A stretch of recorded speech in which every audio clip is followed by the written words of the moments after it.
Hello. Hello. Hello. Hi. Had to ruin it, Jake. It's okay.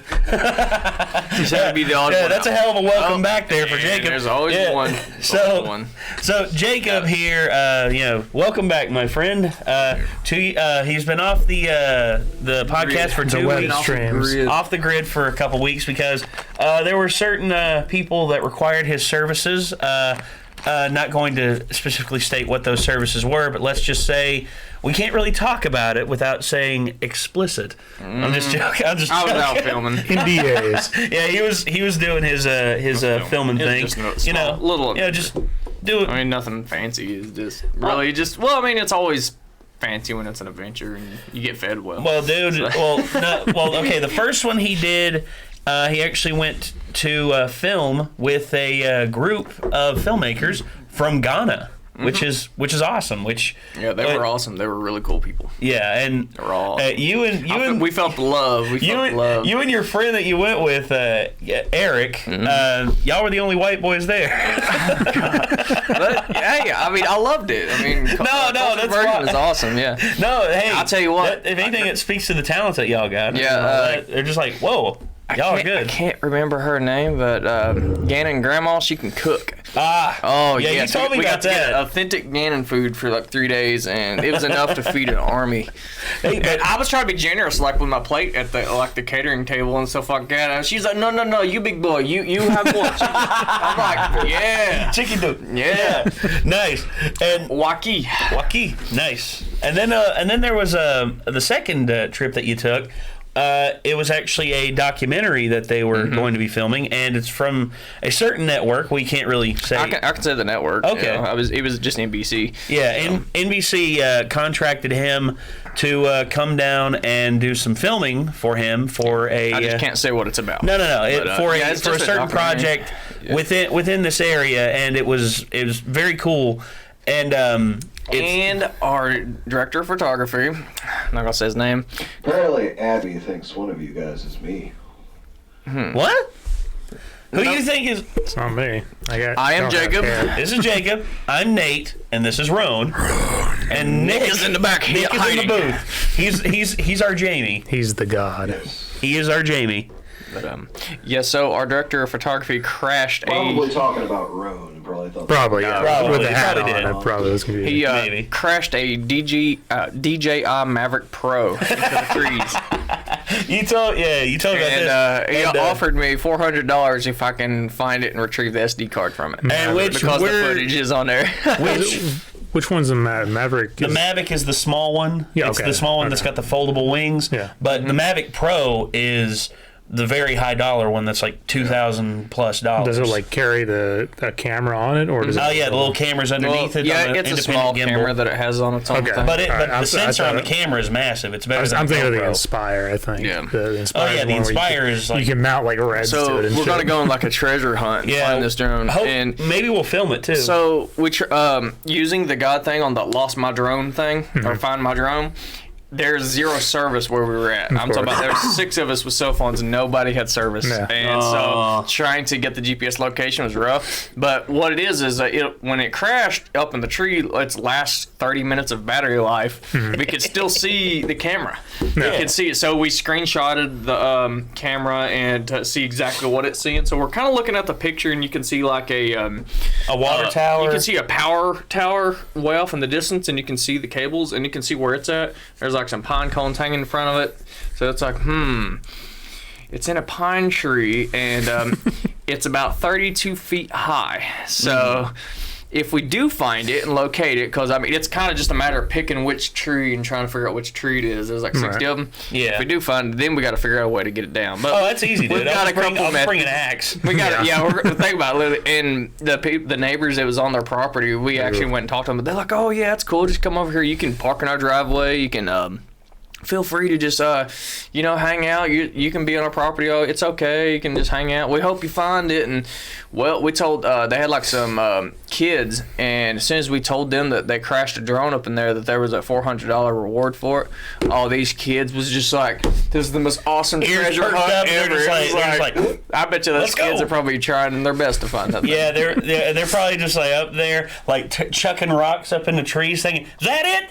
So no, that was a raccoon. So were you able to get it down or not? No, it's still hiding up there. Yeah. So we're thinking about taking the SD card. He's offering $400 for. We're thinking about taking a trip Friday, right, to go up there and find it.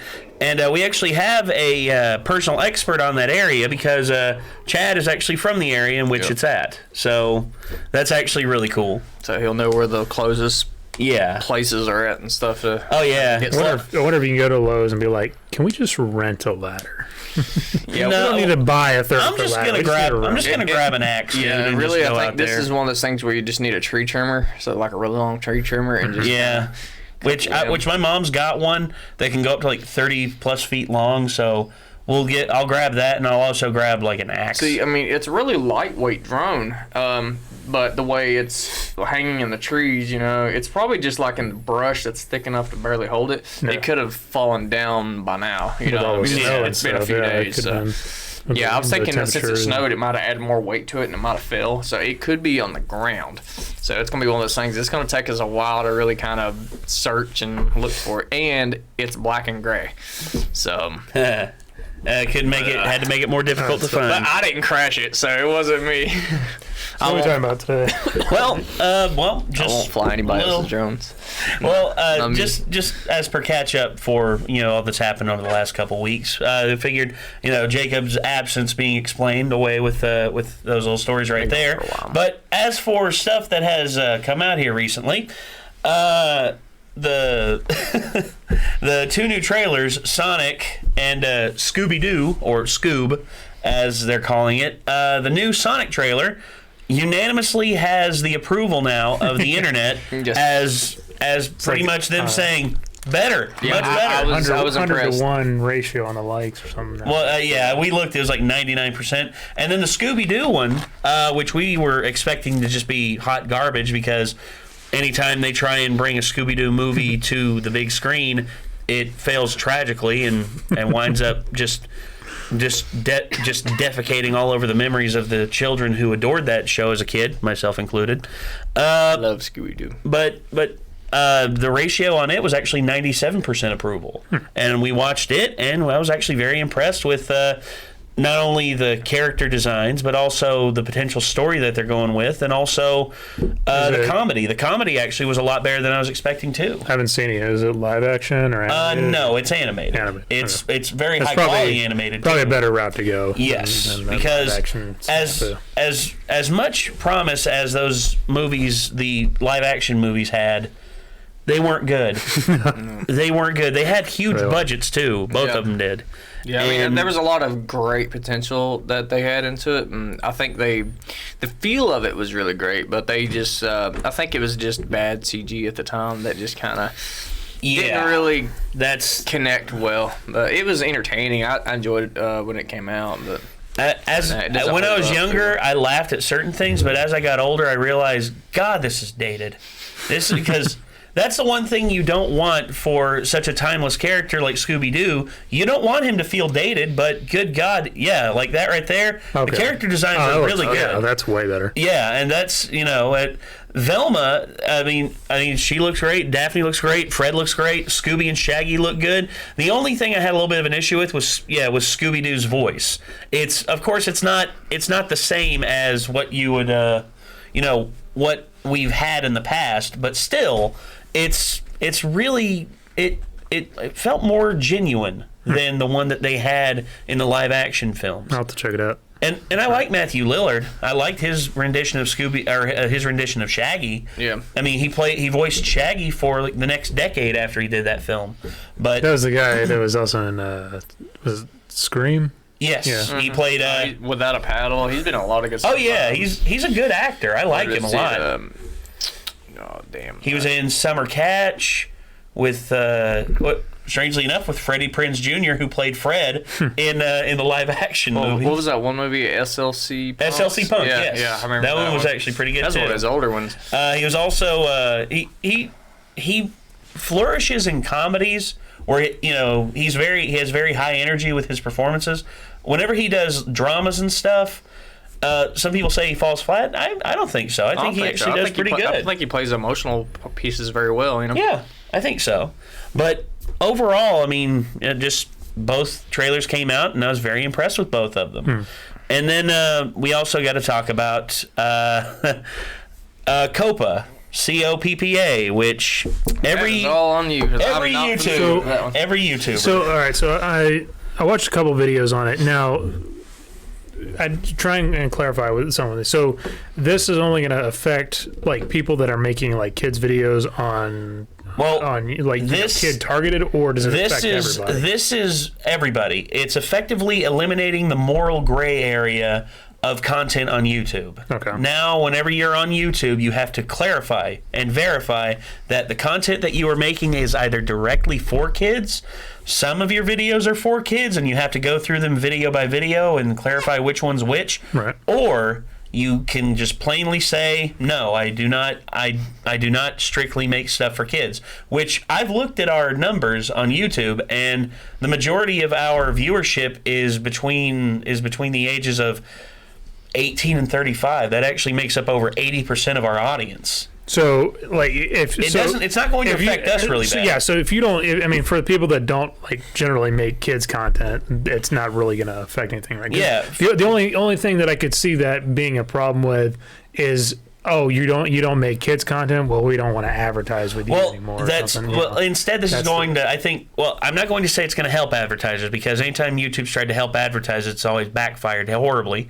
But what I think this is doing, effectively, this is YouTube biting itself in its own ass. What this did, when YouTube clarified themselves as a publisher instead of a utility, when they clarified, we're a publisher, and in order to make money through advertising, as much as you can, you have to be a publisher. You can't be a utility. Whenever you are a utility, you don't have to follow certain guidelines, and anything that you post or anything that you do is not up to. It's really there's certain guidelines you have to follow, but they're a lot more loose when you're a utility. However, where they clarified themselves as a publisher, and they pretty much are bowing down to the corporate overlords, which, what do you expect? That's just how business goes most of the time. YouTube shot themselves in the foot because they tried to fight the C.O.P.P.A lawsuit, because they said, well, we're actually part utility and part publisher, so we actually don't have to follow these guidelines. It's not how it works, YouTube. Not how it works. You can't make up the rules as you go. Now, if you want to try and change the law later on, which I think YouTube eventually will try to do. I think they need to keep it the way it's been without messing shit up while they got it going on. No, it's too late though, man. Right now, no, it's too late though. It's already got messed up, because where they tried to pass themselves off as a publisher but not follow the C.O.P.P.A guidelines. C.O.P.P.A, by the way, stands for Children Online Privacy Protection Act, meaning that content that is put out there by a publisher has to be verified as though it is either for children or for young adults. It's the same thing that they have in Japan. You're gonna have fucking like the YT or what is it? Well, Y7, Y7, TV 14. It's the same thing that television studios had to follow whenever everything went digital. Whenever everything started to go digital, every station had to follow that. And now it's hitting YouTube. And honestly, I think Google's going to try and fight this again, and they're going to try and get the law changed to where internet videos are not culpable for this. However, I don't see it changing anytime soon. And for the next 5 to 10 years, this is going to be how things operate. Now, I saw some on there that like if a creator that does if a creator checks that it's for kids content and it's not actually like safe for kids or something like that, they could be charge like $42,000 per video or something. Yes, which I've already clarified it on every single one of our videos. None of the stuff that we make is for kids. Nope. None of the stuff that we make. And because you just don't want to risk that. No, I don't. Yeah, one swear word. No, if we do in the future put out videos that are strictly for kids, I'm going to make sure I go through that with a fine-tooth comb and make sure there's nothing in there that could even be misconstrued as adult content. Yeah. I mean, hell, some of the stuff that Animaniacs pulled off, even though it was technically a kid's show, is very risque. Because have you seen some of the jokes that Animaniacs pulled off? I haven't, but I can imagine. I know cartoons. I'll give you a real quick one real quick. This one's my favorite one that they pulled off, and I'm amazed that they did pull it off. Yakko and Dot were in this house, and it was like a Sherlock Holmes mystery style story. Right. And Yakko looks at Dot and says, "Dot, I need you to go find Prince for me." And then she goes, "Okay, I can do that." She runs off, and then she comes back, and she's like, "I found Prince." Yakko turns around, and she's literally holding Prince in her arms, the artist Prince. Aww. And Prince is there in her arms, and he's smiling, just like, ha ha. And then Yakko's like, no, fingerprints. And she goes, "I don't think so," and throws him out the window. And it's just like, how did they get away with this? How did they get that past the censors? Was that after he died? No, it was before. Okay. No, it was way before he did. Dude, Animaniacs was on in the 90s. Yeah. It hasn't been revived just yet. I just kind of went around. I was like, Animaniacs is being revived, but it hasn't been revived just yet. Yeah. But overall, I mean, what this is doing is it won't have that much of an effect on us.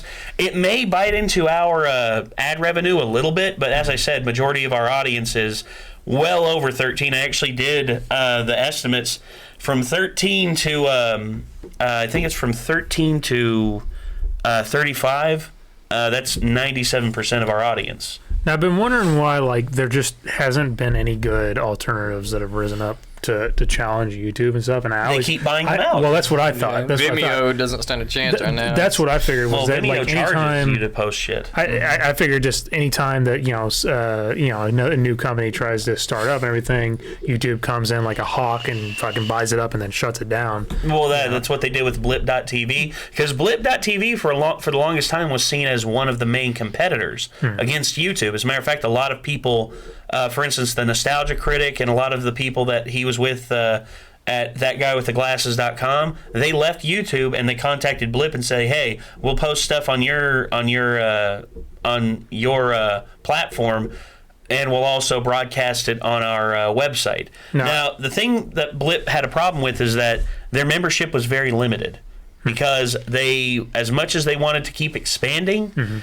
They couldn't find enough investors to get behind them. Whereas YouTube, as soon as they got off the block and they sold their stuff to Google, Google dumped a whole lot of money into infrastructure, server maintenance, and upkeep. And one a comment that I came across on that because I saw it in a comment section of a video. They were talking about it. Somebody said that it's partly because. Google loses money on YouTube. YouTube doesn't make. You'd be surprised, but that's actually a big lie. That it's the same lie that this one guy told about. This guy used to own the Florida Marlins, and it was so high maintenance, he wanted to be out of it. So whenever he wanted an excuse to get out of it, so people would just be like, "Oh, I understand for you trying to sell it." He reported that he actually had a $50 million loss in the 1 year that his team won the World Series. However, when they actually went back and looked through the books, they saw that he actually cooked his books and reported a $50 million loss. However, he actually made a $14 million profit. It was just too much. Evasion. Exactly. It was too much it was too much work for him, and he didn't want to go through it. And Google, it's the same thing with YouTube. It's There's so in much workforces. I used to work at a factory, and we'd have the big meetings, and we'd have the whole crew out there, and they'd be like, "All right, we got to meet our goals. If we don't meet our goals, we are losing money. We're going to be losing thousands of dollars." And it's like, you're not losing that. You're just not making that. There is a difference. So it's not really true. No, instead their profits are not the same. That's the same thing about Hollywood. Oh, it was a bust or whatever. They dumped $40 million into it and only made $120 back. They didn't even pay back the investors their quota. I'm like, Get out of here. Like, everybody was paid before that thing even got filmed. I mean... You see, that's one thing, too.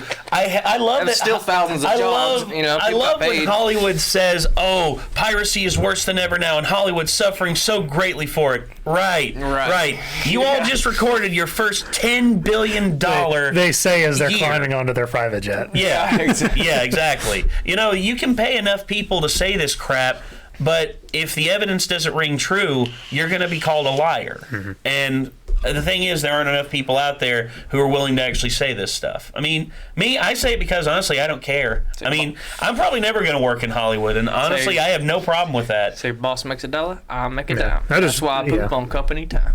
I just wish that there were...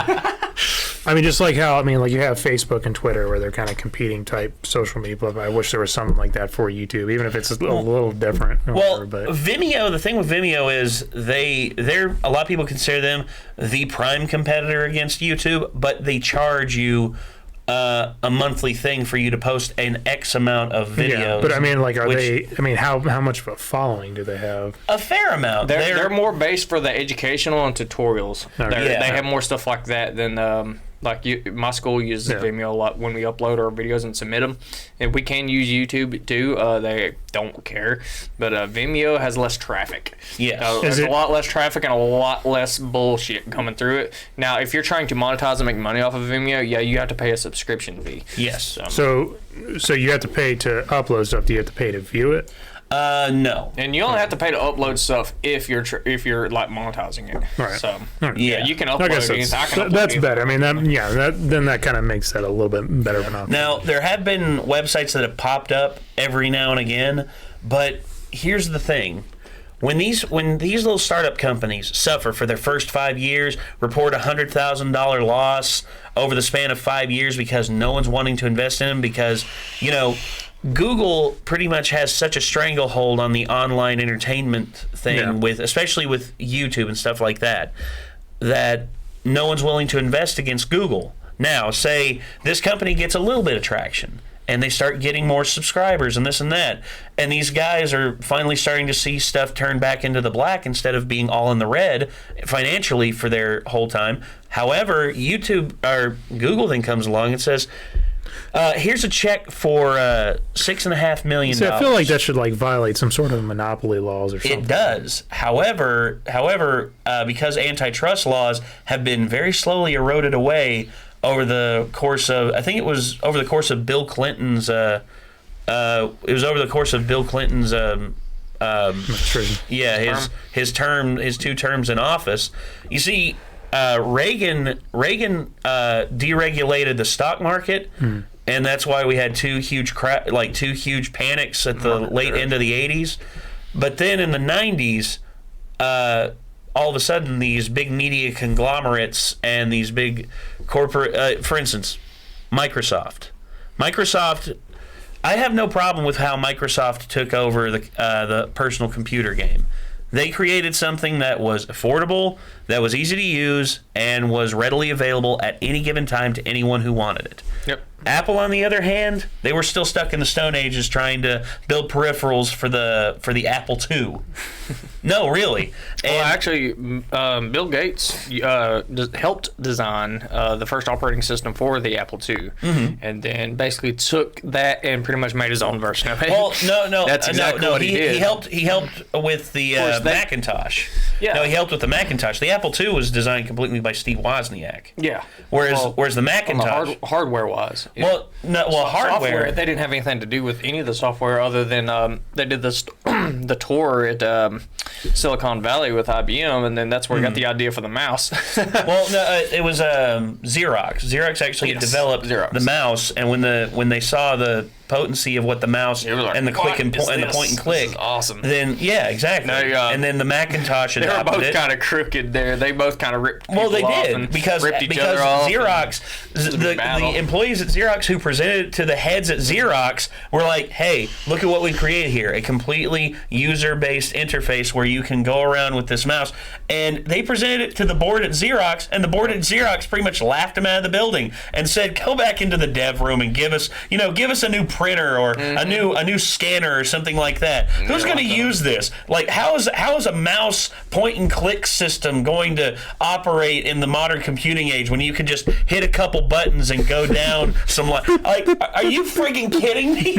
Like, you're able to freeform, and it was Steve Jobs. It was Steve Jobs and Steve Wozniak and Paul Allen and Bill Gates who saw the potency of this and pretty much ripped the idea off from them. I just like how Bill Gates bought the software from a college kid for $1,000. He did. He bought the DOS operating system. Bye. No contract or nothing. Just here's a check. Shake hands. Bye. He built the DOS billions of dollars. DOS operating system. Yeah, the disk operating system. DOS. What Microsoft is built off of was purchased for $1,000 from some kid who did not know what the hell he was doing. He was a software developer at the time. He was. It was just, he was kind of coming to a fault because he was building software on an ancient device. Yes. We're talking about something that prints out paper that cuts holes into it. Yeah. And like a big long receipt. And then it puts it through there, it scans it really fast and reads the dots, and those translate to numbers. And it's like, you're using paper as your hard drive, essentially. That's exactly what you were doing. I mean, and it worked. That's a it did for a while. It wasn't reliable. It was old and archaic. The computers were the size of like an appliance center at Best Buy. It was like,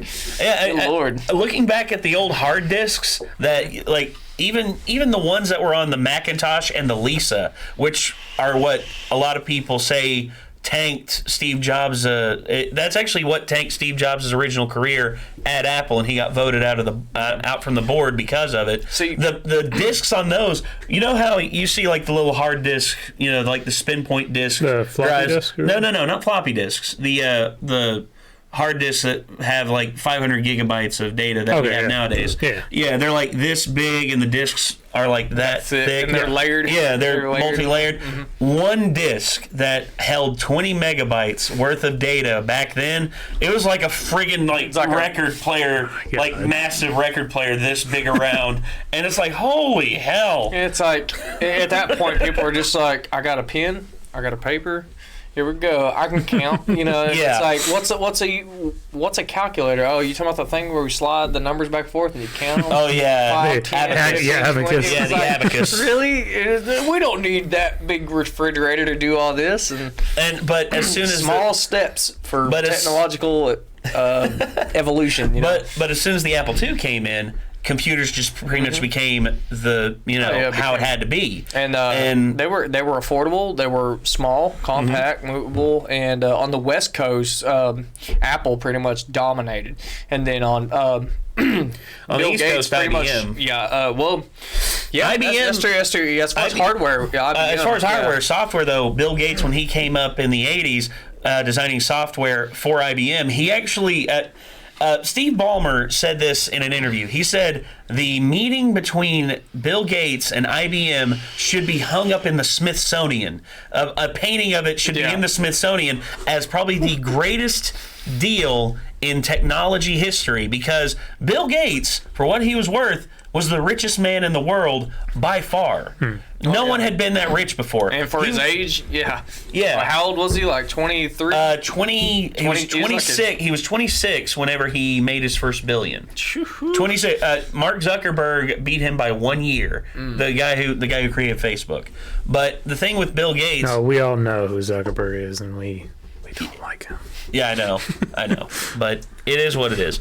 But overall, from what was built, what was built from that deal with IBM pretty much changed the face of computing forever, because he pretty much did a full contract agreement stating that any software he made under the crux of IBM, he could sell to anybody. It's a whole lot like how Apple is proprietary, but Android is open source to anybody. And that's also how he sold those contracts for an affordable, make them an offer they can't refuse type price. Because normally if I just sold Windows to you, but only you could use it, it would sell for probably millions. But I can sell it to you for, let's say, as long as you pay don't know, $200,000 a year, you can use it. Now, that'd be a lot easier and cheaper for a big company such as Apple and IBM and stuff like that. But yeah, just letting them all use it, oh man, just blew up.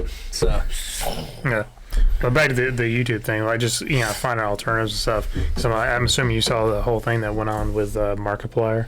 Yes, I did. This week. And how I YouTube know, has a problem, and I know they kind of got Big problem. things sorted out a little bit now, but yeah, it's just still a problem because the system that caused that to happen is still in place. Yeah.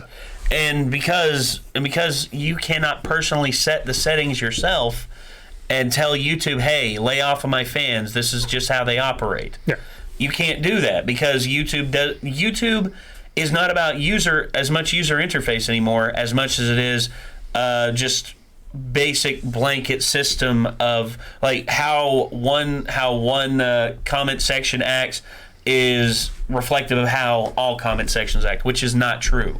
You see, our comment section, every now and again, they come in spamming some stuff. For instance, Has Been Hotel. Good God, Has Been Hotel. And we don't ban them over that because we understand that they want us to react to that, and which we did. And trust me, that is when we release that, I guarantee you there's going to be so many people saying, do more! And then we're just going to be like, there is no more. Not yet, anyway. Good God. Speaking of which, do we have any memes? Yeah, do we have any, Nick? We have 3. Three memes. Right. Bring them on, man. Bring them on. Bring them on. Bring them on. Alright, first one's from Azure. He says, I'm back. Hey, Azure, how you doing? Been a while since I caught one of these, so I have something simple for now. I believe Soon. you can find that in the lower regions. What? Azure? Yeah. No shit. Yes. Oh, God. That's a Mass Effect. Yes! This is awesome. I love this.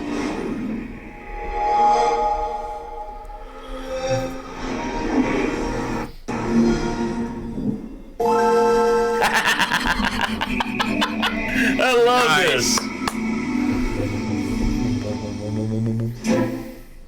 What? I thought I was getting ready to go into the... I remember It went into the Switch Yeah, right at the Switch. last I was second, like, but what? then it went back to GameCube. It's a crossover episode. That was pretty That was good, Azure. I haven't seen that in a while. That's good shit.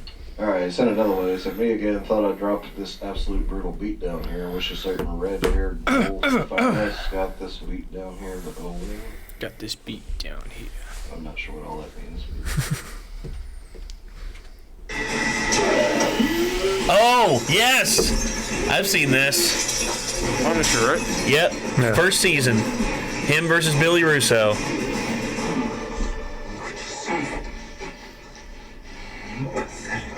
What do you think about the second season? Not as good as the first, in my opinion. Yeah. Oh. Is this gonna get our podcast for? Potentially. No, it's playing at like 15 frames per second. It'll be fine. Oh, that's right. That's a weird thing how certain people have been able to get around playing this stuff. Oh, yeah? Yeah. Huh. Playing it at 15 frames or 12 frames.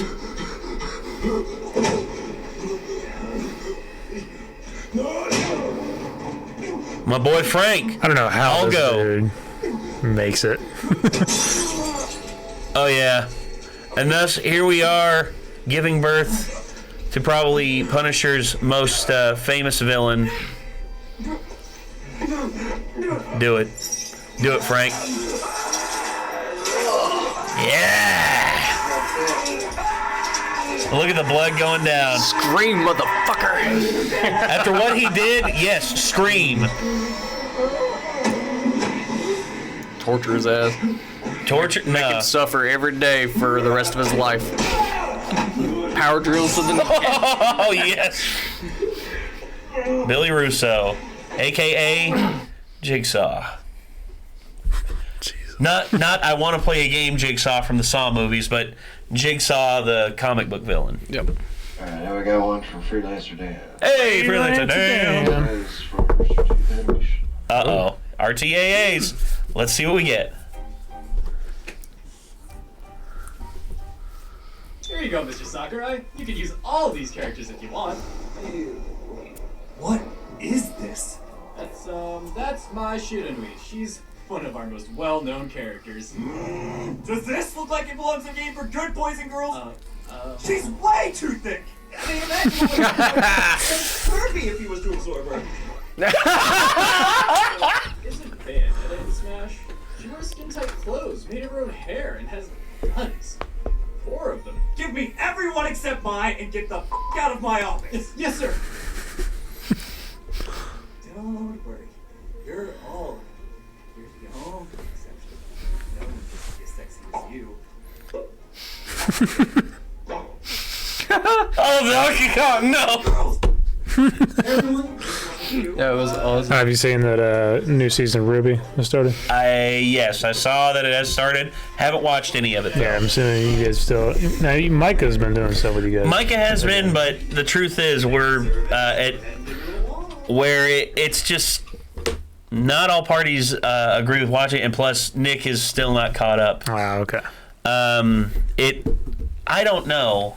I don't know if we may never do Ruby again, because given the shoddy history we've had with Rooster Teeth, just outright just claiming so. Well, I don't mind the claims as much as just the fact that it's just one thing after another with regime changes in terms of their animation studios. And also the fact that the next season of Genlock is going to be on HBO. Yeah, and will not be released to the public on even Rooster Teeth First subscribers. Really? For 3 months. Oh, that's kind of okay. Oh, it should be called Rooster Teeth Third. Not first. Yeah, that's my. Yeah. And you see shoddy stuff like that, and also the whole thing with Gray. HBO's abusing its power. So that's you, AT&T. And I knew this kind of stuff was going to kind of, once Rooster Teeth got big enough, then it's like every other. I figured it would too, but at the same time, I was hoping, dude. I was hoping, but I can't blame Rooster Teeth for doing what they do. It's just. It's not the company I remember anymore. Well, anything that's selling to AT&T, there's going to be some fuckery involved. Hopefully, yeah. I mean, that's kind of for me and Ron. Our ritual on Saturday is to watch Ruby when it comes out. So it's we're about a couple episodes out now. So I think 2 episodes are out now, which for the 7th season, which I have seen a lot of people saying, "Oh my gosh, it's hype! Is Ruby considered anime now?" And I'm just like, I don't know, and honestly, I don't care, because what is anime? It's Japanese animation. What is Ruby?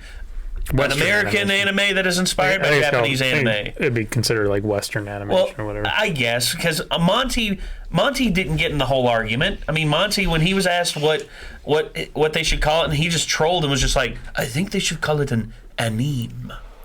I think they should call it a show. Hey, have you watched that show, Ruby? It's fine. It's just the whole anime elitist, and plus everyone's just like, all anime. It's like anime inspired cartoon. It is much like Avatar. Avatar is very anime inspired with its character designs, with its action and everything. But it includes enough Western style animation stuff to really be considered its own thing.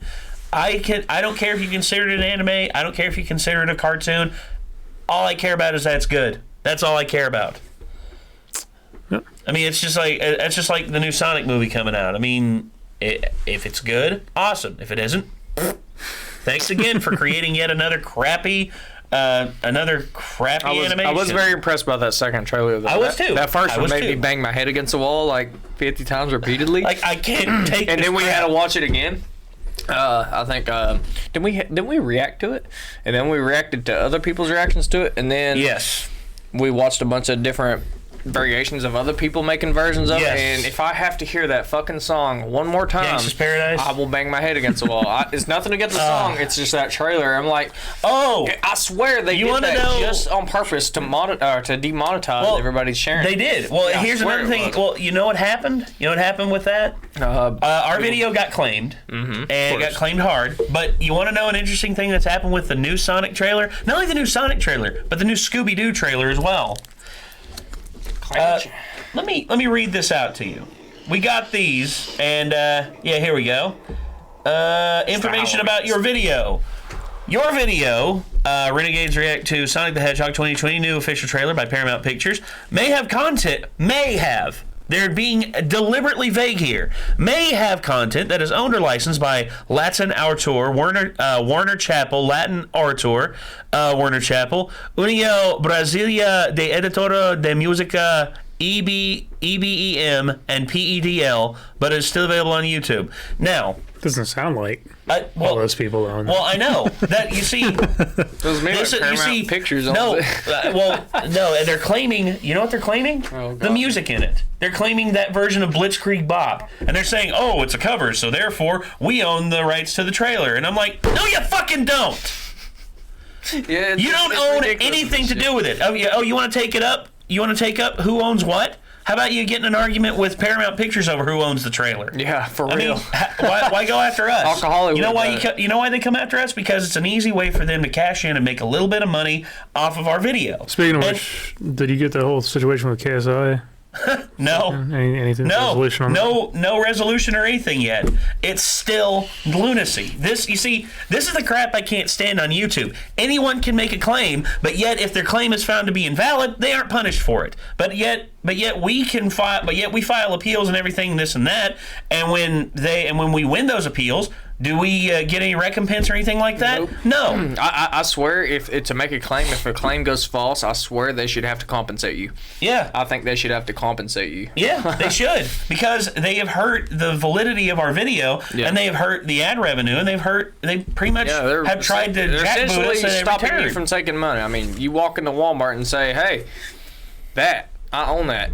You know, yeah, with no proof whatsoever. Makes no sense. That's a pack of Duracell batteries. It doesn't matter. I own that. I own that. It's mine. It's mine. So y'all have to quit selling it now. They would throw your ass out the store.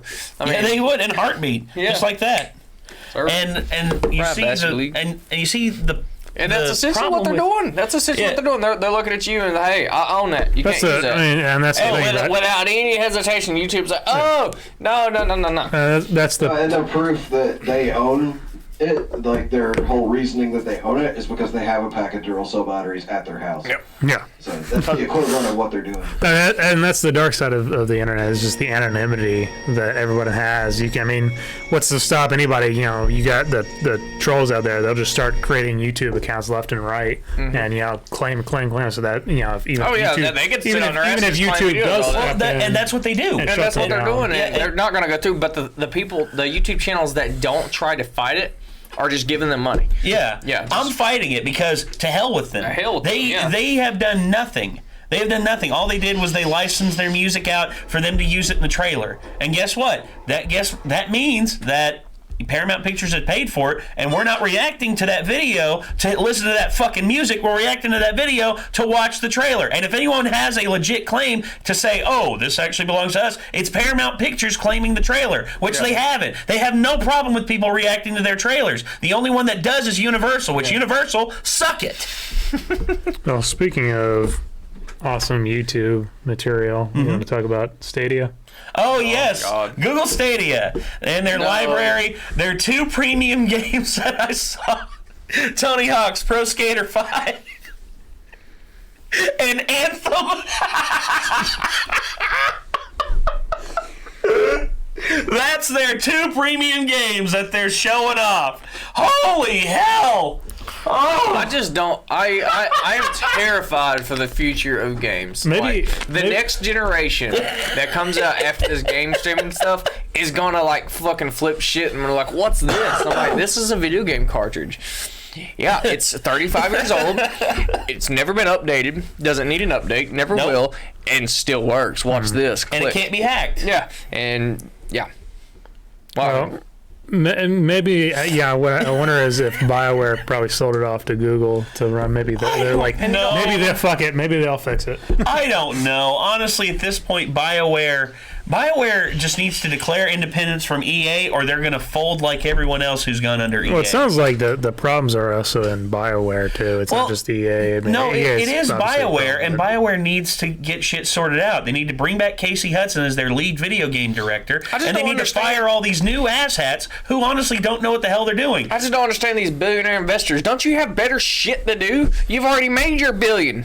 Why are you fucking with other shit? Make new shit. How about that? I only have 800 million here. Shit. I need 900 million. Oh yeah. Yeah. Well, and not only that, but the two lead guys who were with the company for the Ray Muzica and I forget the other one. Selznick, I believe was his name.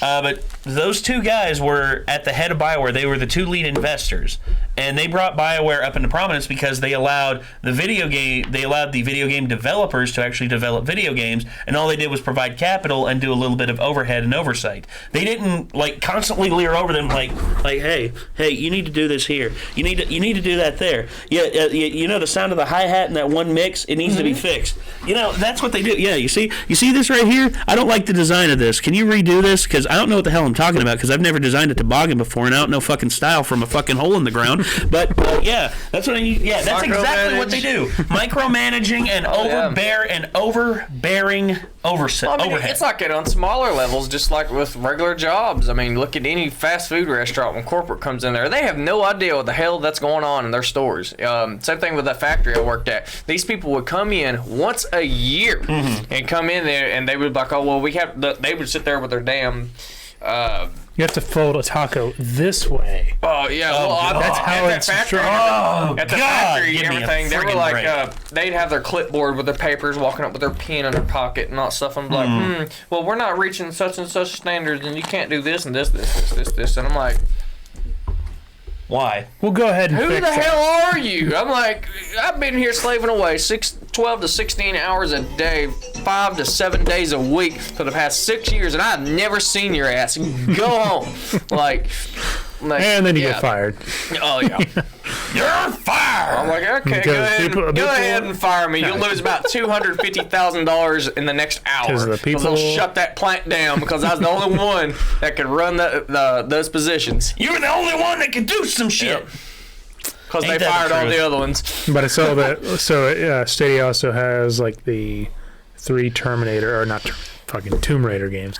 Tomb Raider games. And a bunch of other kind I've of yet to play Terminator. Tomb Raider. I know. There's one good Terminator game. What, for the Sega Genesis? The one that does like a rail shooter? Kind of, but there was also one that came out around the time of Terminator 3. Yeah, it was actually a PlayStation game or something. Yeah, it was a PlayStation 2, I think. And it was pretty damn good. It was pretty damn good. I missed out on that one, though. But anyway, there was Tomb Raider. Stadia. No, on Google Stadia. Here's the problem with the Tomb Raider games. They are trying way too hard to be like Uncharted without getting their own identity. I love Lara Croft. I think she is a great protagonist, especially with how they redid her in the 2013 update. Yes. And how they have grown her character. And as they have grown her character, the problem is it just doesn't reach people like the old ones, because the old ones lived off of a niche. And it was not maintainable. Like a lot of things. Well, yeah. A lot of things. Twisted Metal was a very niche. It was, Spyro was a niche. I mean, all these were niches of then. Crash Bandicoot, yeah. There's a lot of inconsistency with her character, because she'll go from, scared and kind of almost helpless feeling to and she does mowing down 50 bad guys. She does that in every game. Whereas I can understand her being that way in the first game. Whereas in the second game, it was I was just like, okay, why is she scared again? I mean, I know this is a little bit of an out of her series scenario, but why is she scared here? And then in the third one, I'm just like, why is she afraid? She's gone through more difficult shit than this. She fucking comes out of, in the third one, when she comes out of the lake or whatever, the water, and just there's a fucking fire behind her, and she's just a silhouette, dark evil fucking Lara Croft. I'm like, that's awesome. Yeah. Doesn't make sense. No, it doesn't. But you see the reason. She just walks up to a guy and just Yeah, just fucking axes his ass. It's like, you done pissed off the wrong bitch today. Yeah, well, I don't have a problem with her being a badass. I have no problem with Lara Croft being a badass. Like, yeah. But it's just her character consistency makes less and less sense the more the games go on. Yeah. Because if you want her to be vulnerable again, then you need to put her in scenarios that's going to challenge her as a human being and as an adventurer. You're going to have to challenge her different ways than sending people at her to kill her because they also built up, like, I don't know, what is the organization that she's fighting against? Illuminati. Yeah, an Illuminati, But like in the third one, like you're going against the antagonist, whatever, and then apparently the lead council or whatever, like the high council of this Illuminati that they've been building up as this bad guy, they bring him in, I guess, through from some APC or whatever, and then they just get killed off screen. Like you just hear it in a communicate on a radio. And it's like, what are you fucking what? So I guess that's the last game. That is, I mean, there's always another. There's always money to be had. There's always a bigger fish, but. Yeah. Until there is no more bigger fish that they can imagine. Which that's one reason why I'm glad that. Then you have to work off the impurities of the protagonist. This is why I like the Uncharted series from beginning to end. There really is not a weak Uncharted game. Yeah, there's really not. Now, the reason why I like it is because the first 3 games, Nathan Drake goes through a lot of turmoil and a lot of personal strife. The 4th one, he goes through probably his hardest personal strife because he's confronting a demon that he long thought was gone. And you talking about the demon from the 2nd game? No, his brother. Oh yeah. No, I haven't played 4. I haven't played 4. I watched the game movies. I haven't played. Well, I don't care about. So the first game's quite obviously the weakest, but it still has a lot of great gameplay mechanics. I mean, I played through it and beat it in a night. Oh yeah, I enjoyed it. Yeah, it's great. It's still a great game. It's dated, but it's dated and it's the weakest because the writing is not the best, and also certain character development doesn't go anywhere. Yeah. However, it was funny though. Very funny. Second game. I think the second game is probably the best one of the entire series because it introduces so much in terms of combat, character growth. I like it when you breaking into the museum. That was fun. Yes, it introduces a lot of stealth. It introduces a legit villain, not like your stereotypical super villain who he's like I want to take over the world. He doesn't want to take over the world. He wants to be fucking immortal. That's terrifying, especially from a man like him. I mean, he's a friggin' psychopath. And it's the fact that he doesn't want world domination. He wants to go throughout history and continue to be who he is. And that's something that I really just like. I love that. I can relate to that. I mean, I want to see what life is like 500 years from now. Yeah, and kind of cool. And also in the second game, you encounter Nathan Drake confronting his humanity and also having to decide who he truly cherishes. Now.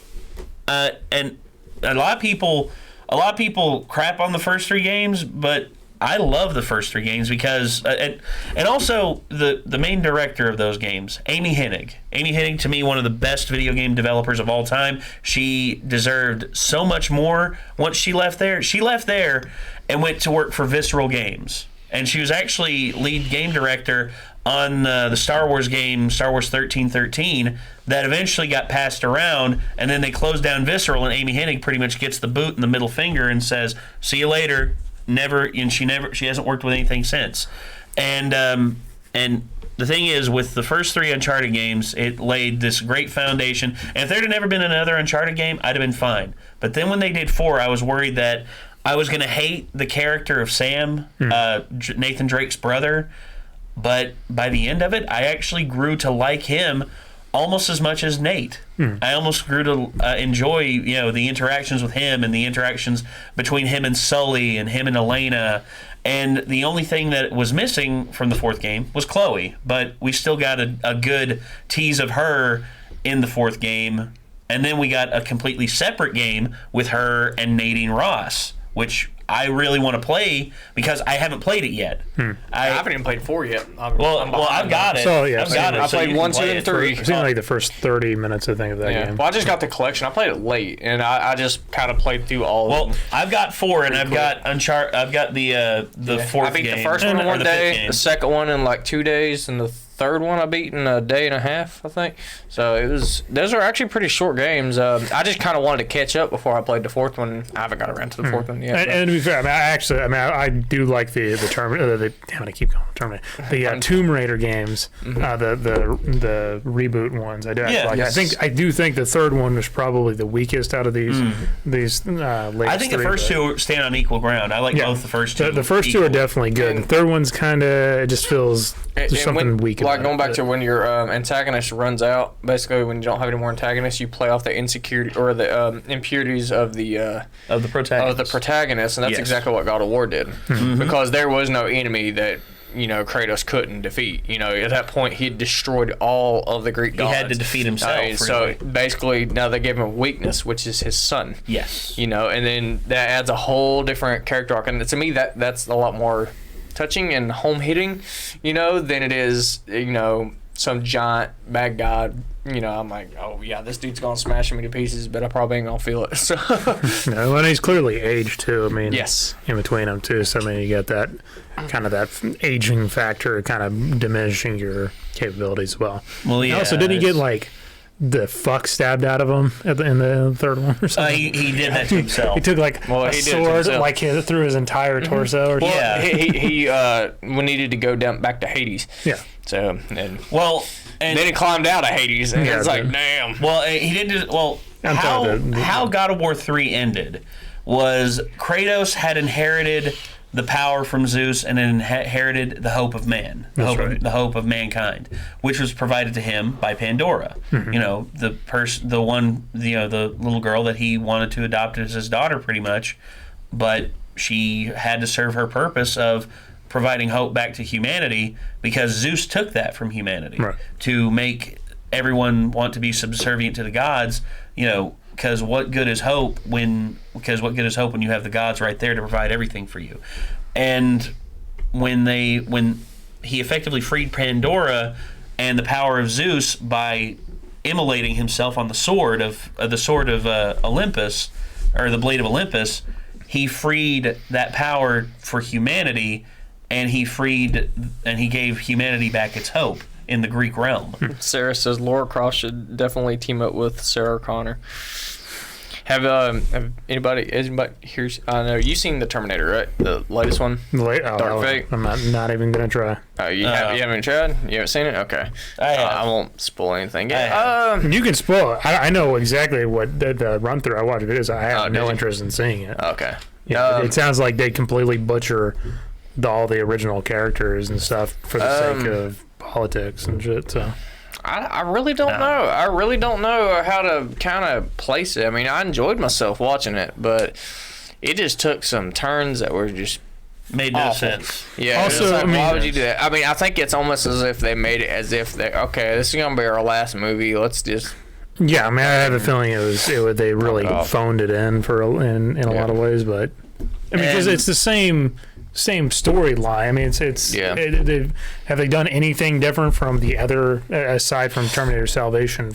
No, I mean, it picks up from Terminator 2 Judgment Day, gives you a little bit of insight of what happened, and then throws you into years later, because Skynet doesn't exist, and now it's Legion or something. Yeah, it's they destroyed Skynet, so that never happened, but humanity still ended up doing the same thing, making an artificial intelligence that was later, so it was more advanced than Skynet. So it's basically essentially a super Skynet. Yeah. And I don't know, but to me, it just kind of takes away a lot of the realism from it too. There's for example, you know how like the Terminator, in order for him to strike you down, he still had to go through the same stuff, but this one can essentially touch this microphone, touch into electricity and physics and quantum physics to get to the internet and be able to just instantly know where you're at. Yeah. And it was just like, I don't know, to me that kind of got rid of everything. So it was like they kind of came to a realization real quick that you can't run from it, you have to fight it, and then they end up fighting it, and then the fight scenes are really cool. I mean, the effects, the car chase scenes, all that stuff was incredible. It was just story-wise, it didn't have much depth. Empty. It didn't have much depth. Yeah. And that's the feeling I got from it too. Now, there was a scene where it was like a flashback when it shows Sarah Connor and John Connor, Little, and I don't know how they did that. I don't know if that was just CG or how they did that shit. From what I understand, they took just like it. I thought I was watching like some deleted scenes. They did deep fake. Yeah, they basically did a deep fake where they basically found a kid that looked kind of like the actor when he was a kid. It looked just like him. And then they took his face and like composited on. Hey Nick, I got something to show you. This shows you, this right here will show you the level we're at with deep fakes. This is some pretty scary stuff, but also very hilarious. Where's that? There it is. Okay. So I'm gonna send this to you through Facebook Messenger, and let's see. There you are. And feel free to play this. On the, however you want to, whether through the media share or through screen share. Is this from Terminator or something else? No, this is something else. This will show you just. Everyone here is aware of the Joe Rogan podcast, right? Okay, I think you were going to say do the George Lucas one. No. There's a deep fake thing that was done with professional wrestlers and guests on the Joe Rogan podcast. Okay. And it's honestly one of the most hilarious things I've ever seen in my entire life, because it shouldn't work, but it does so well. And I wonder how that's going to be, as we go forward. Did you receive it, Nick? Okay. When people can make videos of like their opponents or whatever in political runs or whatever, or they can just. Hey, look, this guy killed somebody. That's the scariest stuff, dude. They do that all the time. Yeah, they don't even have to do that. All they do is chop up your words, and people believe it. People will believe anything if it's on the news. Yeah. That's the trusted news source. Yeah, I bet. Yeah, right. Sure. Yeah, I don't trust. I don't know. Thankfully, I don't think trust any of them. I don't think people buy into that shit anymore, which is good. So. If I don't trust humans, what makes you think I'm going to trust when they stop becoming about stopped being about the news and started being about ratings and getting the advertisers in and everything, and it became when it stopped being about the truth, sensationalism. When it stopped being about the truth, and instead of the definition of a thief is someone who steals things. Yeah. Just like that's Theo Vaughn over top of Macho Man Randy Savage. It looks like a Snapchat filter, like the face replacement. Nope.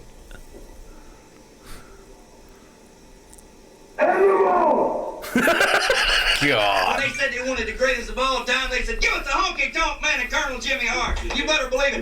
Bring that to me by All right. Joey Diaz is on there to try to work so well. Again. You see, all you have to do. That's Chris D'Elia. Is go through Damien and me. That's That's Tom Segura and Bert Kreischer. That showed me how scared you are. Good God. And I will squeeze again and again. I'm not going to have any more kissing babies. I'm not going to shake any more hands. I'm going to walk by and slap some babies, maybe. I'm going to walk by and hit some. Nice of you. You are a kind man, George. Nice. Elizabeth's nice. Nice. Real nice. Nice. Oh, guess who's hiding behind this t-shirt? Not really hiding, because got no fear of you. You've got some ghosts in your closets, don't you? Yes, you do, yeah. Because I'm mad, and you're mad, I'm mad, baby. See, like I see them when I'm looking for 3D models and stuff all the time.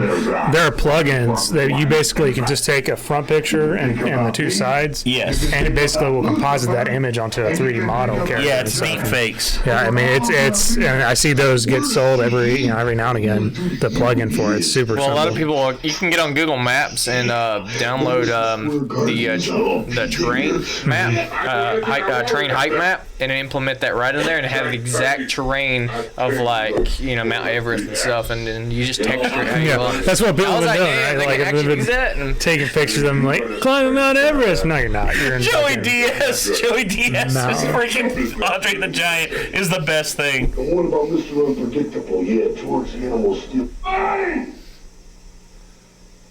What the fuck? That was George the Animal Steel. That was his pet monkey.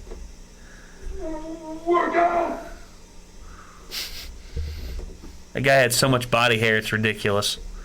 I'm assuming he's got a mental. No, he's an animal from. Or is he doing a bit? He's George the Animal Steel always did a bit. Okay. He was like the missing link. He'd come out. He'd be like. Okay, so he's Hulk smash. No. He would just be like, fight. Okay, so he doesn't actually have like Blaine Dambridge or something. No, he's not Dane Bramage, or he wasn't. He recently passed away. Got it. We have 5 memes. All right, 5 memes. Play them memes. Play them away. Captain JAS 3. Thump via dry zwei die. Oh. Can't scare me with this. House of the Dog. House of the Dank. Matrix. Oh, House of the You're gonna hear Ron running. I heard Matrix flying. You can't scare me with this. You can't scare me with this. Pizza. Good stuff. Good old meme. That's a good old meme right there. You know what happens to people that don't tip? You're about to lose all the tips that you ever gonna give. It'll be the last tip you never give. Spidey Man's gonna hit you with some big old web balls right in the face. Pow. Next. Azure says, so this thing here gives me a bit of emotion, especially when you understand the backstory to each operator featured in the video. It's happy, it's sad, we probably don't know any of these backstories. Just like old times. Hold your feet, lad! I'll get you sorted. Sometimes it's best to stop and appreciate the little things. I've got your back. Hold on, man. I got you. You cover me, I'll cover you. Just like we practiced. Let's get to it. Follow me. I'll protect you. I won't let you down. You know you can depend on me. Call if you need a hand. You're not out yet. Remain concentrated. You'll be okay! Whatever happens. Stay determined. Come on, let's do this. Looks like you can use a hand. Stay focused. If you're not sure about anything, just follow my lead. Easy, I've got you. Don't forget, we're a team, and we have a plan. Don't lose your cool no matter what happens. We've got this. Skulls never quit. Go get them. We're all in this together. If anything comes up, scream. Maybe I'll be around. I won't let this one slip away. Remember, I'll be watching you. Brighten up. Don't let them play with your head. Never lose your focus. No time to waste. I'm here for you. Worry about yourself first. Big Brother's coming in from Udulutch. Some people can't face the world. It doesn't mean they're weak. Just scared. Whatever you do, always follow through. After this, drinks are on me. Just. That was Rainbow Six. Got it. Yeah, it's Rainbow Six Siege. No. They said a motivational video out of Rainbow Six Siege War. I've never played that, so. I watched a lot of other people play it, but. I actually really want to play it at this point. Me too. And which it's actually pretty cheap I right can now. definitely. You need to re-sign up for Steam, dude, because I'm gonna give you some games, and I'm gonna give you some games. Sounds good to me. I can barely load games into my computer because it's got so much shit on it that I have to trade one game at a time. I don't know, dude. I swear my computer just like spoofs 300 gigabytes of data that I can't delete. I don't know where it's coming from. Well, truth is, what we can do is we can just get you another hard drive. Like a 5 You'd terabyte. think a terabyte would be enough. How about 5? Yeah, that'd work. But anyways, because I got one for Nick. what I've seen from Rainbow Six Siege, it definitely feels like Call of Duty Modern Warfare. They're trying to kind of like take a lot of inspiration from Siege. Yes, but no, it's weird how it works. It actually is. I actually see it as its own thing. I mean, if it was just basic Call of Duty, then it would just be flat surfaces with chest-high walls that you can hide behind, and buildings that you can rummage through. Whereas this, I mean, the level of movement that you get from being able to rappel, from being able to ascend walls on the outside, from being able to fortify certain places. Like, if you want to, you can have someone, like, all the walls around your main objective fortified if you're defending. Mm-hmm.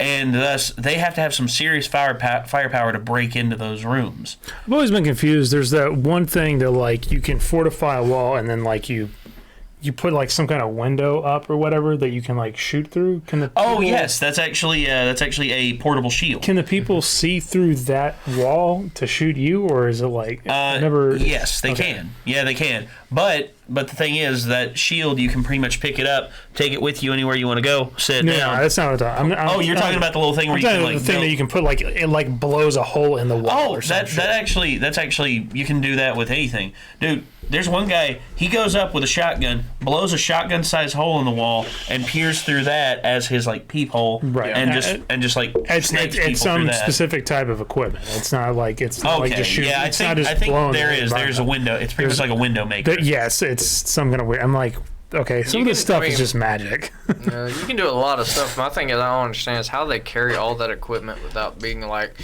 loading in a truck of stuff. Well, there's certain characters who are able to carry more. For instance, I was gonna unfold this wall out of my backpack and hang up the door. For instance, like Tachanka. Tachanka is the heavy armor boy. Yeah. He's what a lot of people refer to as Thick Boy Supreme. Thick boy. Yeah, Thick Boy Supreme. Dummy thick. No. More like that kind of thick. And that's the kind of trying to walk up through here without disturbing the Pinkertons. Is that you? Going away. You remember back in the old immersion days when they did the thing where they had Jeff and I think Gus carry all the weapons from and Jeff, where he'd been in the army, he knew what to do. He knew how to move. And then Gus, he just stood there. He was just like, he's just covered. Can anyone get me a sandwich? Covered in weapons and stuff. Yeah. And basically, like they're like testing, like, if you could carry all the guns like you do in Doom, in the Doom games, where you carry like 12 weapons, how would it work? And they also had to carry ammo with them too. Yeah. And Jeff made, like, they had to carry the chainsaw, the BFG, the rocket launcher, the shotguns, both shotguns. The regular comebacks and the double barrel. Like, hang on, guys, let me switch. Let me get you just wait till I get my fucking chainsaw out of here. But you see, hang on, I gotta get some gas. I gotta fill this damn thing. Fucking piece of shit carburetor. That'd be a Duke Nukem thing where it's like, hang on, I got some ether in the bag. I gotta spray some ether in this thing. Fuck, she's flooded. Prime that bitch. I'm ready. I'm ready. Chain goes flying off. You're like, damn, dang it. Hang on, I gotta go to Sears. Oh shit, there ain't no Sears. They're gone. Yeah, it's the friggin' apocalypse. So, no, but honestly, that's they did that, and it was Jeff and Gus. Jeff was actually in the Army. He was an Army photographer, so he was used to carrying heavy shit for an X amount of time, and they had to run this course where it was like in the ground, it was like a trench. They had to run through trenches, go up, climb up, and then move to the other side. First one to the middle one, and Gus didn't even move. Gus, who honestly weighs about as much as one of my legs, just laid down on the ground. He's like, I can't do this, guys. I need water. Well, oh, God. Imagine that was just a part of the bit. But. No, well, yeah. I need water and a smoke. All right, what's the... all right, next memes, Nick. Sorry. So, Azure said, has anybody had this issue? Oh, boy.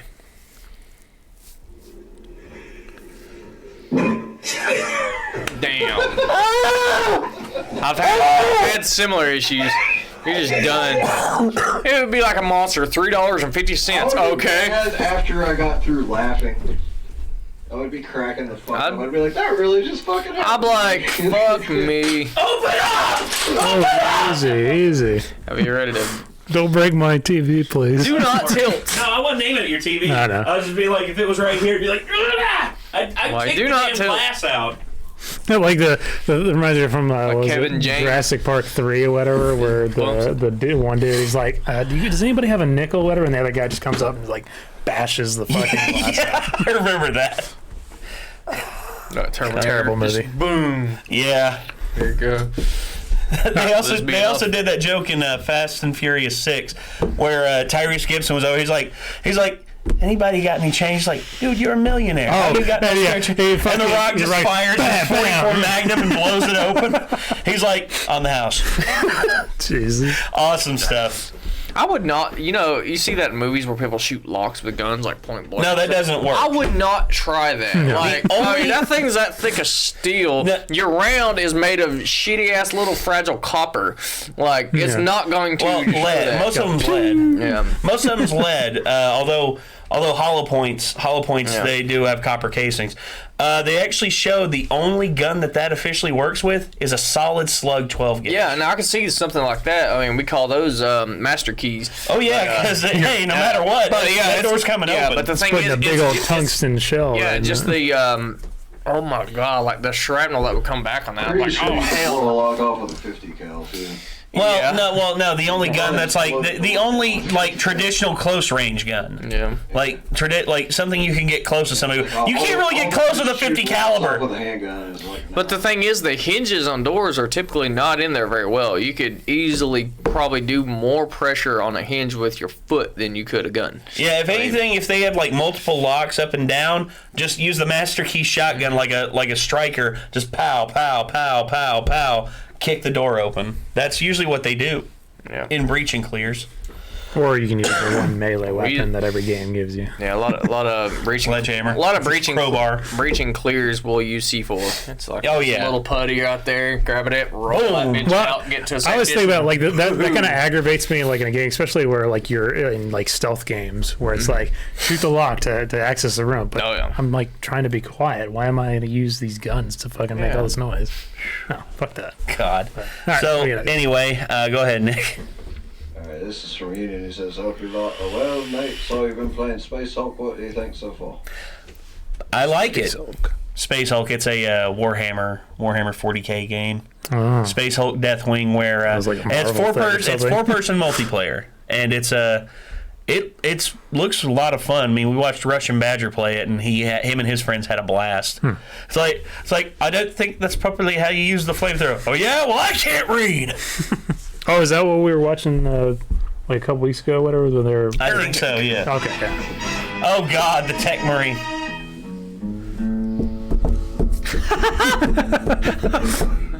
I'm an engineer. That means I solve problems.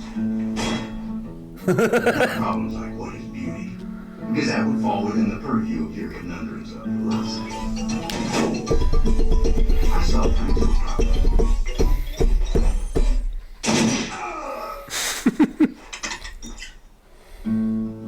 For instance, how am I gonna stop some big mean mother hugger from tearing me a structurally superfluous new behind? The answer. Auto turret. And if that don't work, use more gun. More gun. This heavy caliber tripod mounted little old number designed by me. Built by me. And you best hope. Not aimed at you. Pointed at you. And I say, get off my lawn. That's good. That's good. Pretty funny. Alright, there's one from Freelance for Dan. This is a wholesome moment from Extra Life 2019 between. Oh, is it? I think I've seen this advertised. I haven't watched it yet. And Katie and Chad and everybody involved, but Jack, you are the best in this. And I hope you know how much I love you, and I've loved you for a very long time. And I feel like I know I haven't always been the easiest to work with, and and I feel I don't know if you, but since I got sober, I've been trying to make it a mission, a personal mission to over time show you how much I appreciate you and how much you've changed my life and enriched this company through how fucking pure and good and sweet you are, and by proxy have changed the lives of everybody watching and everybody who's going to benefit from this money. Love you, man. And oh, look at Jack. He's tearing up, man. How much I've appreciated having getting to be a part of your life. So thank you. Thank you, Jeff.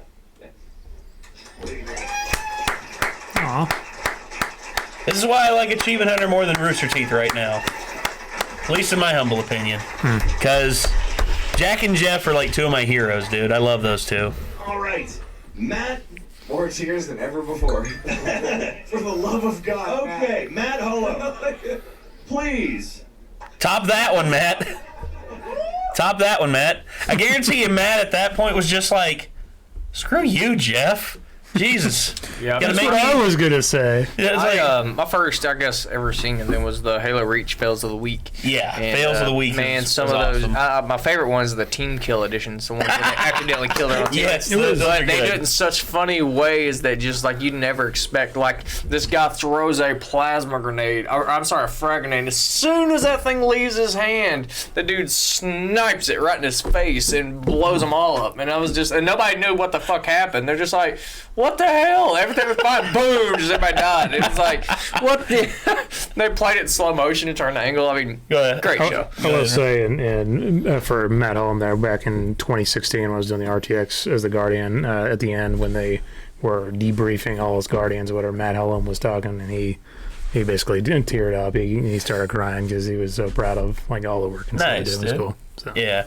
I mean, that's our plan next year is to at least try and go to RTX. Cause are you talking about like doing like just attendees or?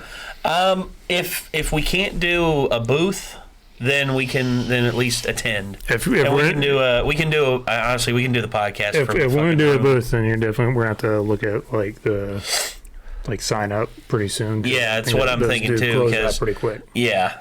And I'd like to do a booth. I mean, I think they're going to be going in July again as well. So okay, so that gives us time to save up. And plus, now there's actually an airline that we can use to actually get us closer to out there. Where is it at? Dallas? Austin, yep. Texas. And Austin has an international airport, so a lot of airports around here would fly there. So we just fly there on Allegiant for cheap. if they offer it. I mean, that or if you depends on like for a booth and stuff. Well, if we have to drive, then honestly, I don't mind doing that as long as there's someone who can take the reins. You gotta take turns. Okay, I haven't told you the story about my friggin' drive I went on over the last weekend. You had an adventure yourself. Ladies and gentlemen, I am never going to do what I did over the weekend ever again. I drove 1,200 miles within 32 hours across 7 states, almost nonstop, by myself.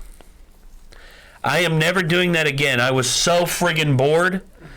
I was, and honestly, I was I know jet lag is a real thing. There's car lag too. But this was the car equivalent of jet lag. Because where do you drive to? I drove to Panama Beach, Florida. You drove to Florida. I drove to Panama Beach, Florida to record a wrestling show, which the organizers didn't have any preparation for. By the way, power. We get down there and we're just like, yeah, we're bringing our PA system and everything. It's like, all right, that's awesome. We'll see y'all when you get here. And they're like, and we're just like, field or something. Yeah, we're just no, we weren't in the middle of a field. We were in the middle of this car show, which was awesome. There were some awesome cars there, but we're like, hey man, where's the power at? He's like, the what now? He's like, power? Like, we told you we're bringing our PA system and our recording setup. He's like, we thought y'all were bringing a generator. It's like, we don't have a generator. What are you talking about? And so we had to go to one of their plug-in things that they had. One of it's a campground, so you can run a power line there, pretty much about 100 yards away. Yeah, like 4 or 5 extension cords just snap into each other. Just daisy chain, dude, across 2 roads. And we get there and we plug it up. We try to plug in my computer too so we can do the recording.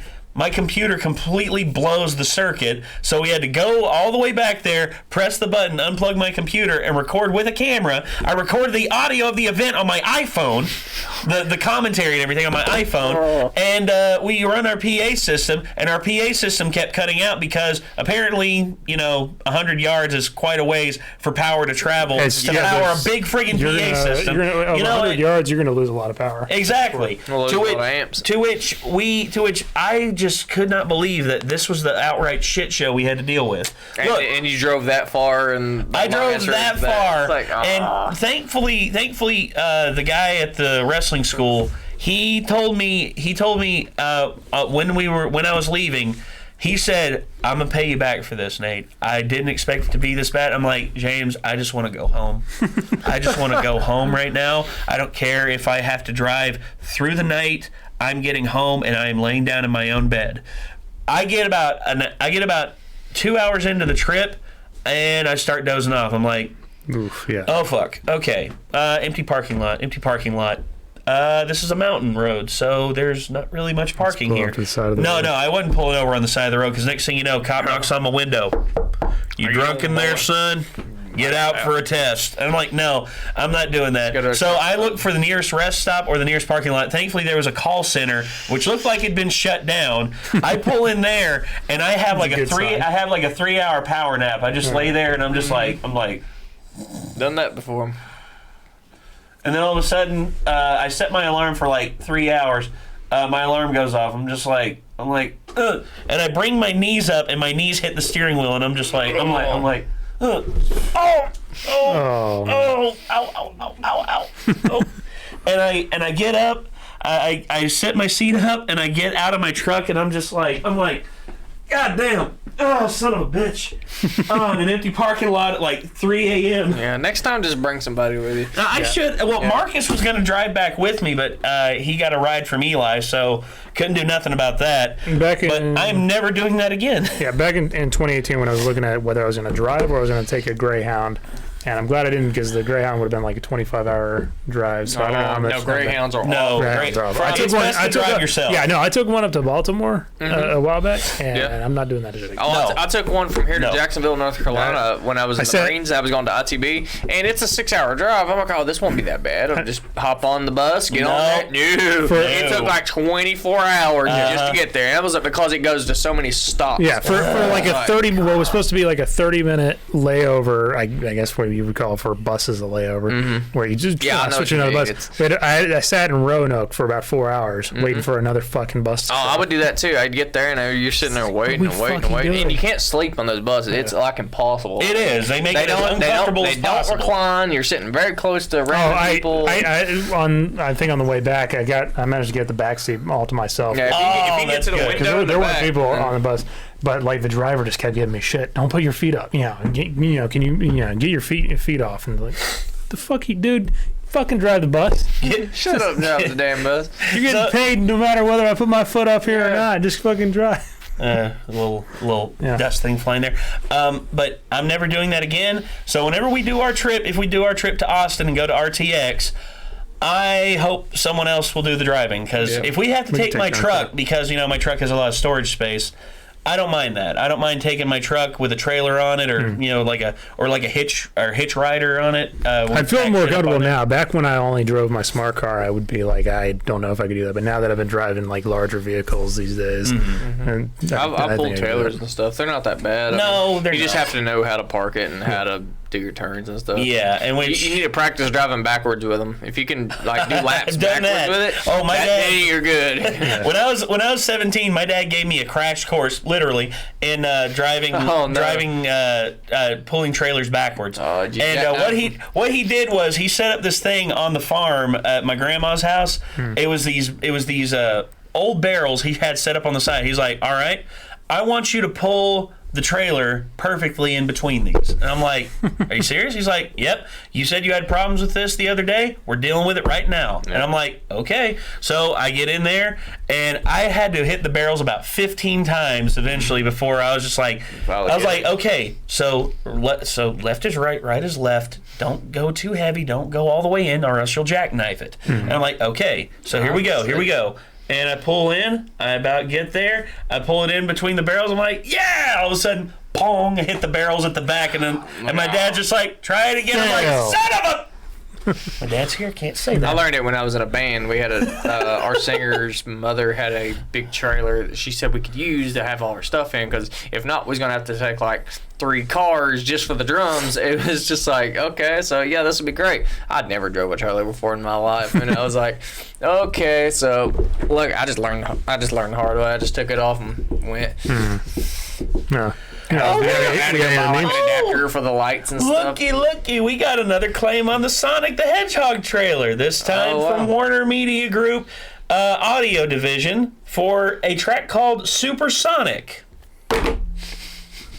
Is that from like the Sonic music that was playing like really quietly in the background? Yeah, it's kind of quiet. Like, I mean, you can fucking barely hear it over dialogue. I mean, I could tell it was there because, you know, I'm familiar with Sonic's soundtrack and stuff, but good God. Relentless, ladies and gentlemen. Freaking relentless. We got any more memes? Any more memes there, Nick? Yep, there's one left. That's about all we got time for. Okay, uno más. Last one. The time limit of Nick is hungry and wants Oh, we can't go past that, so go ahead. So Mitch 3482 donated and said found this recently, felt like sure. Arigato, Mitch. What you got for us? Excuse me. Oh.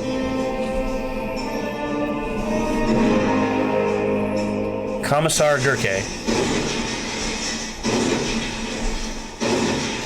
Ooh. Big boy. Highly impractical, but sure. All of a sudden, a space marine looks at you and says, "What was that, brother?" Heresy.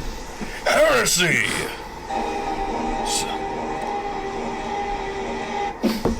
Drive me closer. I want to hit them with my sword. Drive me close up. I want to hit them with.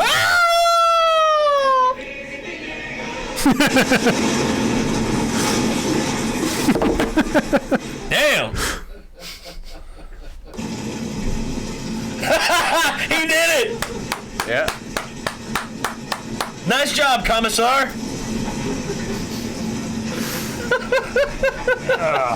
That's good stuff. I like that. That was good. So. Closer, I want to hit them with my sword. Yeah. So again, everybody, thank you all so much for tuning into this. This is a lot of fun going through these memes and also discussing the stuff that we both liked and the stuff that's pissing us off. Next week will be our close to basically 1 year. Well, yeah, it'll be the 1 year anniversary because this was episode 51. Next week is episode 52, and as y'all know, there are 52 weeks in a year. So 52 and a half, Nate. Gosh. Easy. Whoever designed the calendar is an asshole. No, it's the closest we can get because as much as we want, even with the metric system, dude, numerically it's imperfect. I just don't like this month's going to be 30 days, and this month's going to be 31, and this one's 31, and this one's 30, and then 30, and 31, 31. 30. And then, it's like, so all the months have and then we're going to put a fucking 28 here just to really fuck with it. And then every 5 years it becomes 29. Yeah. What the hell? Leap year. So yeah, again, everybody, thank you all very much for tuning in, and I guess until next time, if you all want to submit your dank memes to us, feel free to do so. Dank. Dank. So feel free to do that, and if you want to, if there's anything you want to say to us personally, feel free to head over to our Discord, where you can find us on there, and you can, just bitch and moan at us all you want. We'll listen. It's just. Prepare to have some bitching and moaning back at you. Anyway, until next time, everybody, signing off. I'm Nate. I'm Jacob. I'm Roan. I'm Nick, and there's a good chance there will be another stream tonight, so you should join the Discord and keep an eye on the announcements channel. What are you playing? Right. You playing some more Death Stranding? Probably. Hey, cool. It's either going to be Death Stranding or Persona 5, depending on what I feel like. Right? No, I'm not checking with you. Well, honestly, it's either one's awesome. Yeah. So be prepared for that, ladies and gentlemen. And I guess until next time, signing out. Or we'll see you then. Peace out.